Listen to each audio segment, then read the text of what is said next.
త్రిపుల news Telangana. ఇటీవలే కురుస్తున్న అకాల వర్షాలు అన్నదాతలను ఆందోళనకు గురి చేస్తున్నాయి. వరిధాన్యం స్వీకరణ పూర్తయ్యే దశకు చేరుకోగా అకాల వర్షాలకు ధాన్యం తడిసి మొలకలు వచ్చాయని రైతులు ఆందోళన వ్యక్తం చేస్తున్నారు. ప్రభుత్వం స్పందించి ధాన్యాన్ని కడతా లేకుండా కొనుగోలు చేయాలని కోరుతున్నారు. నిజామాబాద్ జిల్లా వేల్పూర్ మండలంలో కురిసిన అకాల వర్షాలకు ధాన్యం తడిసి ముద్దయింది. కొనుగోలు కేంద్రాలకు తరలించడానికి సిద్దంగా ఉన్న ధాన్యం తడిసిపోయి మొలకలు రావడంతో రైతులు ఆందోళన చెందుతున్నారు. కొనుగోలు కేంద్రంలో విక్రయించడానికి రోడ్డుపై ఆరబోసిన వడ్లకు మొలకలు వచ్చాయని, మొలకలు వచ్చిన ధాన్యాన్ని చూపుతూ కౌలు రైతు హనుమ గంగాధర్ భాగ్య గంగమని ఆవేదన వ్యక్తం చేశారు.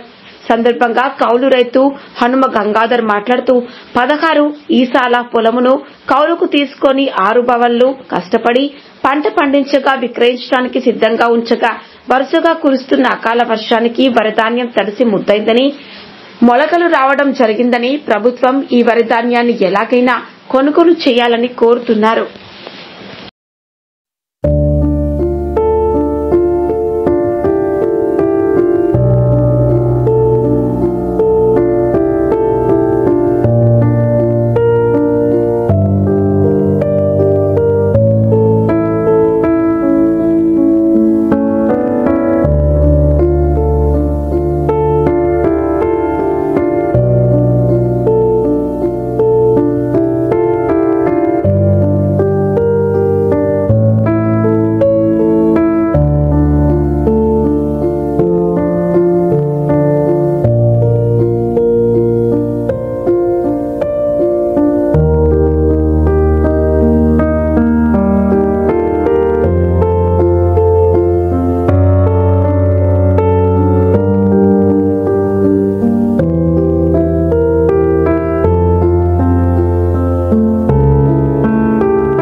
అయితే సార్ 5 కుంటల దాకా అయితే మాకు కౌలుకి ఇవ్వాలా, మేము ట్రాక్టర్ కిరాయి ఇవ్వాలా, తీసుకొచ్చింది ఇవ్వాలా, మిషన్లకి ఇవ్వాలా, అవన్నీ ఎట్లకు మునుగుడు, మేము ఇంట్లోకి ఏమి ఇవ్వాలా, మేమేం తీసుకోవాలా, ఇవి అన్ని లేఖలు వచ్చినాయి. కొంత దయచేసి ఇవి కొంత తీసుకొని మాకు డబ్బులు ఇస్తే కొంత సాయం చేస్తే పోకుంటుంది. కౌలు భూమి తీసుకొని చెప్తాను. కౌలుకు మేము కౌలుకు తీసుకున్నాము, ఇవి ఆ భూమి కౌలుకు తీసుకొని కౌలుకి వేసుకుంటున్నాము. ఇంట్లోకి సుఖపడి డబ్బులు కట్టాలా.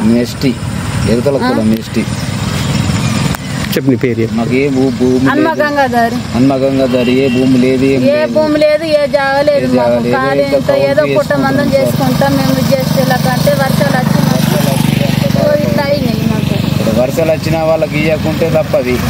వాళ్ళకు ఎట్లా దయచేసి కొంత ఇవ్వండి.